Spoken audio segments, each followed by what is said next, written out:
Guys, कैसे हो आप सब लोग। आई होप सो कि आप सब लोग बढ़िया होंगे। और मैं आपका दोस्त Ramesh Gurjar from Singapore.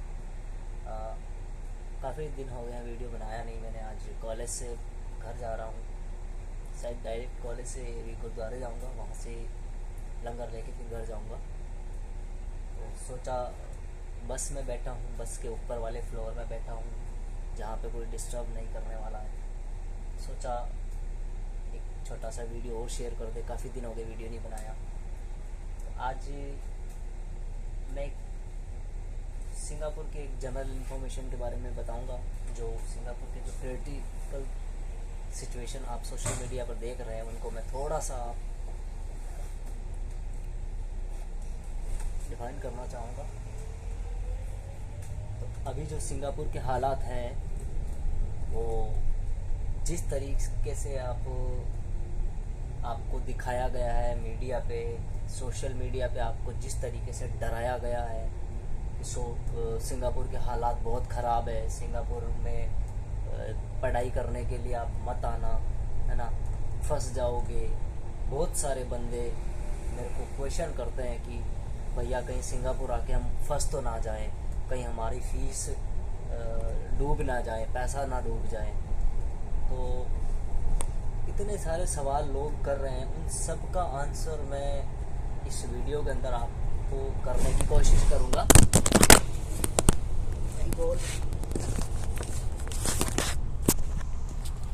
Phone मेरा गिर गया, मैंने रखा हुआ था यहाँ, तो चलो कोई बात नहीं। तो मैं कोशिश करूँगा आप सब लोगों के सवालों के जवाब देने की। आपका सबसे इम्पोर्टेंट सवाल मेरे को मिला एक, कि कहीं मैं सिंगापुर आऊँ और मेरा जो पैसा मैं लगा के आऊँ पढ़ाई का, वो डूब ना जाए। तो भैया यार, मैं बोलना चाहूँगा, पैसा डूबना किसको कहते हैं।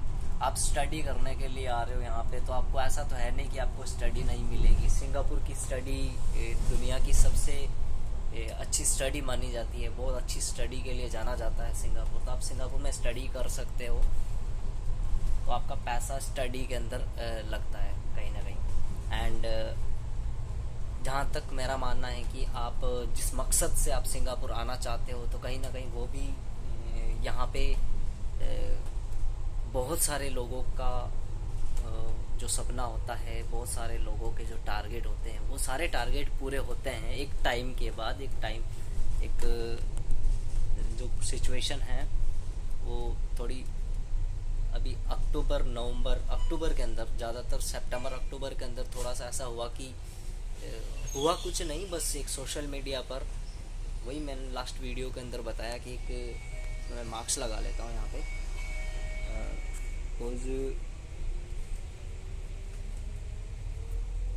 सिंगापुर में मास्क लगाना ज़रूरी है, कैमरा लगा हुआ है ऊपर, कहीं दिक्कत ना हो जाए मुझे, तो मैं अपने आप को रिस्क में नहीं डाल सकता। बाकी तो हाँ, मैं बता रहा था कि जो लोग, लास्ट वीडियो के अंदर मैंने आपको बोला था कि एक मछली पूरे तालाब को ख़राब करती है। तो अभी सितंबर और अक्टूबर के अंदर स्टूडेंट भी बहुत सारे आए हैं। और स्टूडेंट तो देखो सिंगापुर में स्टडी के लिए, और जो उनका टारगेट होता है काम करना, अर्निंग करना, उसके लिए बंदे आते हैं यहाँ पे, बहुत सारे आते हैं। भर भर के फ़्लाइट आ रही है, दिल्ली की फ़्लाइट भर भर के आ रही है यहाँ पे। तो ऐसा नहीं है कि उनको रहने का नहीं मिल रहा है, उनको स्टडी नहीं मिल रही है, उनको ओजीटी नहीं मिल रही है, उनको काम करने के लिए काम ही नहीं मिल रहा है, ऐसा कुछ भी नहीं है। सब एक टाइम के बाद सब बढ़िया हो जाता है। अभी रेस्पॉन्स बढ़िया है, माहौल भी बढ़िया है, कोई दिक्कत नहीं। आप सिंगापुर के अंदर स्टडी करने आ सकते हो, और जो आपका मकसद होता है वो भी आपका एक टाइम के बाद पूरा होता है। लेकिन आते ही आप जल्दबाजी करते हैं, वो जल्दबाजी यहाँ पे काम नहीं आती है। बहुत सारे बंदे ऐसा सोचते हैं आते ही कि जैसे आज आया और कल वो सोचे कि मैं कहीं काम पे जाऊँ। तो भाई काम करना यहाँ पे इनलीगल है, तो उसके तरीके पहले आओ यहाँ पे, पहले अपने रहने का सेट कर लो। रहना जैसे कि 2-4 दिन हो गया आप रह रहे हो, रेस्ट किया, आपने घूम लिया, है ना, एंजॉय कर लिया, थोड़ा सा माइंड फ्रेश हुआ। उसके बाद में आप कॉलेज का पता करो, कॉलेज जाना है, स्टूडेंट पास अप्लाई करना है। स्टूडेंट पास बनने में टाइम लगता है, 1 महीने का टाइम लगता है। तो वो स्टूडेंट पास का प्रोसीजर कंप्लीट करें। मेडिकल करवाने के लिए कॉलेज बोलती है, तो बाहर से क्लिनिक से मेडिकल करवा के वो रिपोर्ट रिज़ल्ट जो मिलता है वहाँ से वो कॉलेज में जमा करवाना होता है। फिर स्टूडेंट पास अप्लाई होता है। तो ये जो शुरुआत में, फिर उसके बाद में टाइम टेबल मिलता है आपको कॉलेज का कि इस टाइम पे आपको कॉलेज आना है, इतनी तारीख से आपकी क्लास स्टार्ट होगी। तो इन चीज़ों पे आपका पहला फोकस होना चाहिए। फिर उसके बाद में आपको, आप सेट हो गए कॉलेज में कि आपका टाइम मिला आपको 9 बजे से 12 बजे तक का, आपको मान लो कि टाइम मिल गया हो कॉलेज जाने का। उसके बाद आप ये डिसाइड करो कि अब मैं जिसके लिए आया हूँ वो अब इस कॉलेज के टाइम के अकॉर्डिंग मुझे सर्च करना है, ठीक है ना। तो इस तरीके से बंदे यहाँ पे आके सेट होते हैं। वो बंदे यहाँ आके बौखला जाते हैं, लड़खड़ा जाते हैं और अपना माइंडसेट खो देते हैं, जो यहाँ आते ही ये सोचते हैं कि मैं कहाँ जाऊँ काम कर। वो बंदे 10 से लेके 15 दिन में अपना दिमाग ख़राब कर लेते हैं और उनको वापस फ़्लाइट बुक करनी पड़ती है और इंडिया जाना पड़ता है। जो जाके इंडिया से और बंदे आने वाले उनको भी ख़राब करता है, और जितने भी लोगों के कनेक्शन में यहाँ सिंगापुर में वो रहा और इंडिया में जितने भी लोगों के कनेक्शन में रहा और कॉलेज में भी जितने भी दोस्त उनके बने 10-15 दिन के अंदर, उन सब लोगों को ख़राब करके जाएगा।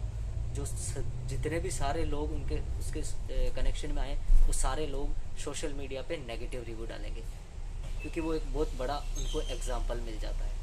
तो इस वजह से ये बहुत बड़ा बाउंडर बना। बाकी सिंगापुर में सब कुछ बढ़िया है, कोई दिक्कत नहीं है यार, मज़े कर रहे हैं लोग, ठीक है ना। मैं मज़ा कर रहा हूँ यहाँ पे, कोई प्रॉब्लम नहीं है मुझे, ना खाने पीने की प्रॉब्लम है यहाँ, ना रहने की प्रॉब्लम है यहाँ। जिसके लिए मैं आया हूँ बहुत बढ़िया बचा रहा हूँ, बहुत बढ़िया सेविंग हो रही है, बहुत मोटा पैसा बना रहा हूँ, कोई दिक्कत नहीं। भगवान का आशीर्वाद है, ठीक है ना, सब कुछ बढ़िया है। बस वही है कि थोड़ा स्टार्टिंग के अंदर मैं हर बंदे को यही बोलता हूँ कि 1 से लेके 1.5 या 2 महीने, मैक्सिमम 2 महीने आप अपने आप को वहाँ से इस तरीके से तैयार करके आओ कि मुझे जाते ही शुरू के जो स्टार्टिंग टाइम के 2 महीने हैं, वो 2 महीने मुझे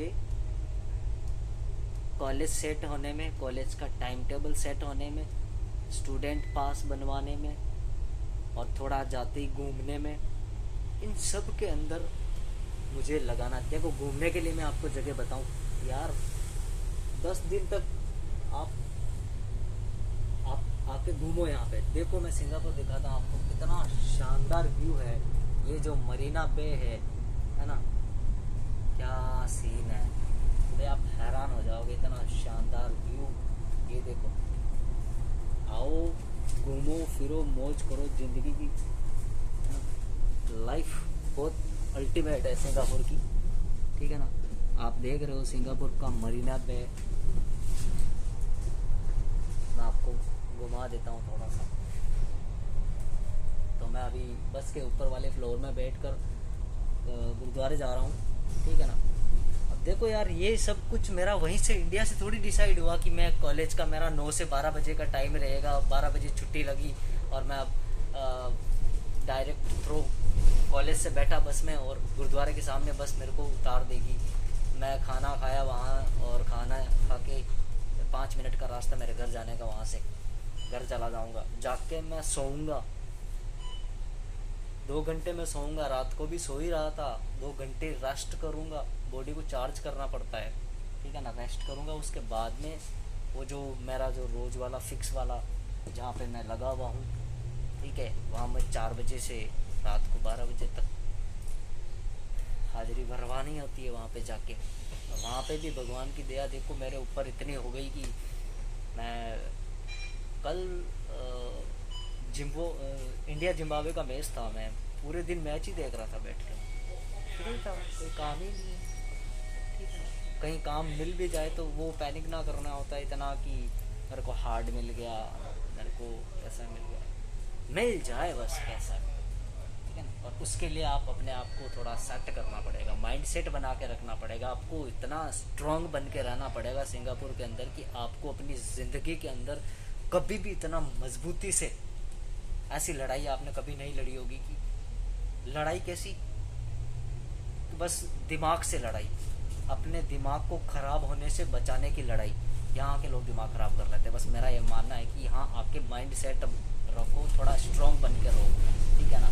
और जहाँ ये मुझे पता है आप सब लोगों में से उन लोगों को प्रॉब्लम नहीं होगी जो लोग मेरी कैटेगरी के हैं, जो लोग गरीब परिवारों से बिलोंग करते हैं, मीडियोकर फैमिली से बिलोंग करने वाले बंदे होते हैं, जिन्होंने मेहनत भी कर रखी हो, हार्ड वर्क भी कर रखा हो, अपने पापा की, अपने मम्मी की, अपने घर वालों की पूरी मेहनत से कमाए हुए पैसों की अगर वो, है ना, जरा सी भी इज्जत करते हैं यहाँ आने के बाद में, या फिर उन्होंने वो दुखड़े देख रखे वो इंडिया के अंदर, उस बंदे को ये वीडियो देखने की ज़रूरत ही ना है। वो बंदा डेफिनेटली यहाँ पे कामयाब होता है। उस बंदे को ऐसे वीडियो की ज़रूरत ही नहीं पड़ती। वो सेल्फ मोटिवेटेड बंदा होता है, लाइक मी। मैं सेल्फ मोटिवेट बंदा हूँ, मुझे कोई चार्ज नहीं करता। मुझे चार्ज करता है तो सिर्फ मेरे पापा ने किए इतने हार्ड वर्क, जिनको मैं जब समझदार हो गया, मतलब मैं चीज़ों को समझने लगा, तब से मैं पापा को मेहनत करते हुए देख रहा हूँ।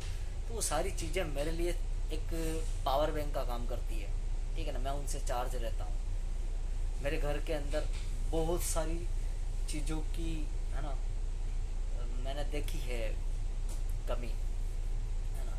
तो वो सारी चीज़ें यार, मेरे जो सपने हैं, मेरे ड्रीम है, बहुत सारी चीज़ों के साथ में मैंने एडजस्ट किया अपनी फैमिली में। तो वो एडजस्टमेंट वाली लाइफ यहाँ आने के बाद में मैं ऐसा नहीं कि उनको फॉरगेट कर सकता, मैं भूल नहीं सकता वो कि मेरे घर के अंदर कैसे सिचुएशन, कैसे हालात हैं, कैसे, है ना, और भी ज़्यादा हालात ख़राब हो जाने अगर मैंने कुछ किया नहीं लाइफ में। तो वो सारी चीज़ें काफ़ी होती है आपको यहाँ पे चार्ज रखने के लिए। बस बंदे वो ख़राब हो जाते हैं। अब मैंने बोला कि एक मीडियोकर फैमिली का बंदा जिसको वीडियो देखने की ज़रूरत ही नहीं है, वो सेल्फ मोटिवेटेड होता है मेरी तरह, ठीक है ना। उसके अलावा बहुत से बंदे यहाँ आते हैं जिनको बस इंडिया से सिंगापुर आना है। बस क्या सपना उनका, मुझे सिंगापुर जाके पढ़ना है। बस सिंगापुर की पढ़ाई मेरे बस छाप लग जाए, मैं सिंगापुर से पढ़ा हुआ है, पैसा पापा दे ही रहे हैं, कोई दिक्कत ही नहीं। पास होंगे, फेल होंगे, नो प्रॉब्लम, काम मिलेगा ना मिलेगा कोई दिक्कत नहीं है, ठीक है। और मन नहीं लगा तो 10-12 दिन में वापस यू टर्न ले लेंगे, कोई दिक्कत नहीं। ऐसे बंदे आते हैं यहाँ पे, जो फिर घूम के, क्योंकि बंदा यार कितना घूमा, 1 महीना रह लिया, घूम लिया सब कुछ, एक चीज़ को बार बार तो देख नहीं सकता। उसके बाद में वो थोड़ा बोर होता है, क्योंकि वहाँ पे उसने मज़े मारने होते हैं दोस्तों के साथ में, है ना, बाइक पे गेड़ियाँ लगाना, है ना, स्मोकिंग, ड्रिंकिंग, बहुत सारे काम होते हैं जो इंटरेस्टिंग होते हैं वहाँ पे इंडिया के अंदर। वो सारे काम उसको वापस बुला रहे होते हैं, तो उसको ना काम दिखता है यहाँ पे, ना ड्रीम दिखते हैं यहाँ पे, ना मम्मी ना पापा, बस वो वाला कंफर्टेबल एनवायरनमेंट देखता है वापस यहाँ आने के बाद इंडिया वाला। क्योंकि यहाँ 1 महीना उसने निकाल लिया, और इतना सरल तो काम मिलता नहीं, इतना इजी तो काम मिलता नहीं, बहुत मेहनत करनी पड़ती है, और उसने कभी ज़िंदगी के अंदर मेहनत देखी नहीं। तो वो बंदे फिर गलती से कोई वीडियो देख लिया मेरे जैसे फालतू बंदे का, किसने वीडियो, कोई फालतू का बंदा मेरे वीडियो को अगर देखेगा तो उस पर क्या कमेंट करेगा, फिर वो बोलेगा कि भाई क्यों पागल बना रहा लोगों को। तो ये है हकीकत सिंगापुर की। मेरा आप सब लोगों को मैसेज है, मैं किसी भी बंदे को डिमोरलाइज नहीं करना चाहता सिंगापुर को लेकर, मैं किसी भी बंदे को सिंगापुर को लेकर नेगेटिव नहीं करना चाहता, क्योंकि सिंगापुर में स्टडी करना एक बहुत बड़ी चीज़ होती है, एक बहुत बड़ा टारगेट होता है, एक बहुत बड़ा सपना होता है। क्योंकि ये सपना मैंने लिया था एक दिन, जब मेरे लिए ज़िंदगी के अंदर सबसे बड़ा सपना यही था कि सिंगापुर में लैंड होना है, सिंगापुर में जाना है, और सब बंदों का यही सपना होता है, जिन सपनों पे ब्रेक लग जाते हैं ऐसे तुच्छ लोगों की वजह से, जो है ना कुछ भी कमेंट करते रहते हैं, कुछ भी बोलते रहते हैं, और जिस मर्जी बंदे को मिलो तो सिंगापुर को लेकर नेगेटिव बात करेगा। तो ये इन सब लोगों को मेरा मैसेज है कि क्या पता कोई बंदा आए यहाँ पे आके सेट हो गया मेरी तरह। भाई यार, ज़िंदगी के अंदर मैं इतना पैसा मेरे अकाउंट के अंदर, मेरी ज़िंदगी के अंदर आज तक कभी ट्रांजैक्शन नहीं हुआ। मेरे अकाउंट को खोलने के बाद इतना बड़ा ट्रांजैक्शन कभी नहीं हुआ मेरी लाइफ के अंदर। वो मैं हर महीने इतना बड़ा ट्रांजैक्शन मैं यहाँ बैठ के कर रहा हूँ सिंगापुर से, ठीक है ना। तो ऐसा तो है नहीं कि मैं कोई स्पेशल बंदा हूँ, लेकिन एक नॉर्मल गांव से किसान परिवार का एक लड़का हूँ जो गांव से उठकर सिंगापुर में स्टडी करने गया, और जो मेन पर्पज़ जो आपको पता है उसके लिए गया। वो सब कुछ होता है टाइम के बाद। हाँ ठीक है, मुझे टाइम पे मिल गया, और अभी सिचुएशन थोड़ा, अभी 1-2 महीने से सिचुएशन थोड़ी बीच में ख़राब आई, तो लोग सारे ऐसे हो गए जैसे कि अब कुछ नहीं है सिंगापुर, सब कुछ बढ़िया हो गया, सब अभी सब नॉर्मल है।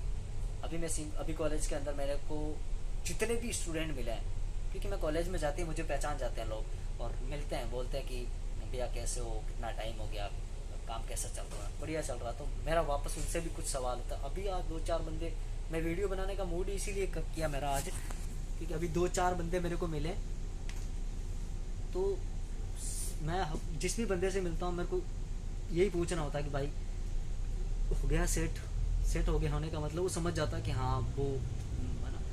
तो 3-4 बंदों के मेरे रिव्यू थे। एक बंदा बोल रहा था कि हाँ थोड़ा दिक्कत तो आई स्टार्टिंग के अंदर, लेकिन हाँ ठीक है मिल गया। किसका? डिश वॉशिंग का मिला। भाई मैं जो मर्जी मिला कर ले, ठीक है ना। उस बंदे को यही मैसेज था मेरा कि भाई वहाँ पे 350, 400, 500 तो बहुत बड़ी होती है, बहुत बड़ी हाजिरी होती है, बहुत बड़ी दिहाड़ी होती है इंडिया में 500 रुपये। तो यहाँ कितना कर रहा है डिश वॉशिंग में? 2,500-3,000 कर रहा है, कम तो नहीं है ना? कि नहीं भैया बढ़िया, बस फिर और क्या चाहिए। तो ये चीज़ें होती है। ये रिव्यू आज मेरे को मिला है, इसलिए मैंने ये वीडियो आज क्रिएट करना था। तो अभी नॉर्मल हो रहा है सिचुएशन सारे। और दूसरा सवाल लोगों का ये आया, सबसे ज़्यादा, मैं सवाल का मतलब सबसे ज़्यादा पूछे जाने सवालों के आंसर दे रहा हूँ मैं। सबसे ज़्यादा पूछे जाने वाले सवालों के अंदर दूसरा सवाल ये है कि भाई सिंगापुर के अंदर अभी काम ही नहीं है। अब मैं ऐसे सवालों से पक चुका हूँ, और उसको आंसर सीधा यही कहता हूँ कि फिर सिंगापुर वाले खाते क्या होंगे, वो जी कैसे रहे हैं, लोग मर क्यों नहीं जाते हैं फिर यहाँ काम ही नहीं है। तो हद कॉमन सेंस लगानी होते हैं कि काम ही नहीं है, फिर यहाँ की इकोनॉमिक्स का क्या होगा? यहाँ की इकोनॉमी चलती रहेगी अगर काम नहीं करेंगे। यहाँ पे सब कुछ होता है काम। देखो यहाँ पे कितना ये है ट्रांसपोर्ट का काम यहाँ पे, जहाँ पे बाहर से, यहाँ प्रोडक्टिविटी नहीं है, यहाँ खाने पीने की चीज़ों से लेके हर सारी चीज़ बाहर से लैंड होती है सिंगापुर के अंदर। उसको मैनेज कौन करता है? लोग। काम तो होता है, काम बहुत है, काम की कमी नहीं। काम मेरे अकॉर्डिंग तो काम बढ़ रहा है उल्टा, क्योंकि day by day Singapore develop हो रहा है, क्या इम्प्रूवमेंट हो रही है हर काम के अंदर। तो काम तो बढ़ता जा रहा है, लोग बढ़ रहे हैं, काम भी बढ़ रहे हैं। बस ये है कि आप उसको थोड़ा नेगेटिव वे के अंदर ले रहे हो, आप समझ नहीं पा रहे उस चीज़ को कि काम नहीं मिल रहा, काम नहीं मिल रहा। काम वही हो रहा जो पहले हो रहा था, बस काम डिवाइड हो गया, क्योंकि ज़्यादा लोग एक साथ एंटर होते हैं तो थोड़ा सिचुएशन ऐसे हो जाती है कि आप जहाँ पे रह रहे हो वहाँ पे बहुत सारे लोगों को एक साथ एडजस्ट करना पड़ता है फ्लैट के अंदर। तो वहाँ पे इतना अलाउड नहीं होता फ्लैट में, और कई कभार रेट बढ़ जाती है। तो वो सारे जो एक फ्लैट के अंदर 20, 25, 30 बंदे घुसे होते हैं, उनको सबको फ्लैट बंद होने के बाद कहाँ जाएंगे? वो गुरुद्वारा जाएंगे, रोड पे सोएंगे, पार्क में सोएंगे। तो पार्क में 30 बंदे एक साथ एक फ्लैट से निकलेंगे तो उस इलाके के जितने भी पार्क है उसके अंदर 5-5, 7-7 बंदे सोते हुए किसी नए बंदे को मिलेंगे तो उसको ख़राब करेंगे या सही करेंगे? वो सही सलाह देंगे क्या उनको? तो वो ऐसा माहौल ख़राब हुआ था लास्ट मंथ। अक्टूबर के अंदर, ठीक है ना। ऐसा कुछ नहीं है, कोई दिक्कत नहीं, सब कुछ नॉर्मल है। आओ सिंगापुर में स्टडी करने के लिए आओ, स्टडी करो, कॉलेज को मैनेज करो, उसके बाद में आप अच्छे से जो आप जिसके लिए आप आते हो ट्राई करो, ठीक है ना। और स्टडी वीज़ा का बहुत इजी प्रोसेस है, कोई ज़्यादा लंबा प्रोसेस नहीं है, ठीक है ना। आपके पास में आपका बर्थ सर्टिफिकेट होना चाहिए इंग्लिश के अंदर, जो टाइप किया हुआ, जो आपके पड़ोस में आपके ब्लॉक में, जैसे आपका तहसील है, वहाँ पे आप जाके किसी भी वकील से 100-200 के अंदर वो बर्थ एफिडेविट बनवा सकते हो, जिसका 100 रुपये का स्टाम्प लगता है, ठीक है ना। वो होता है स्टडी वीज़ा अप्लाई करने के लिए सबसे इम्पोर्टेंट। और उसके बाद में सबसे ज़्यादा इम्पोर्टेंट डॉक्यूमेंट्स के अंदर होता है कि आपका पासपोर्ट के बाद में आपका 10th की मार्कशीट, ओरिजिनल 10th की मार्कशीट आपकी, और 12th की आपकी ओरिजिनल मार्कशीट। अगर आपके पास कोई एक्स्ट्रा डिप्लोमा डिग्री हो तो वो भी आप लगा सकते हो। उसके बाद आपने आधार कार्ड भी सेंड करना था PDF फाइल के अंदर, ये सारे डॉक्यूमेंट्स अलग अलग PDF फॉर्मेट के अंदर आपको देने होते हैं। और एक आपकी वाइट बैकग्राउंड की एक बढ़िया क्वालिटी के अंदर, बेटर पिक्सल के अंदर एक फ़ोटो आपकी पासपोर्ट साइज़ वो आपने देनी होती है, ठीक है। इन सब का कॉलेज की सोलर आईडी पे फाइल अपलोड होती है ICA के अंदर। देन आफ्टर आपको जो एप्लीकेशन फ़ीस है वो आपको डॉक्यूमेंट्स के साथ में देनी होती है। उसके बाद में आपको वीज़ा आने का वेट करना होता है। Visa like that may be मैं मान के चलता हूँ 1 महीना।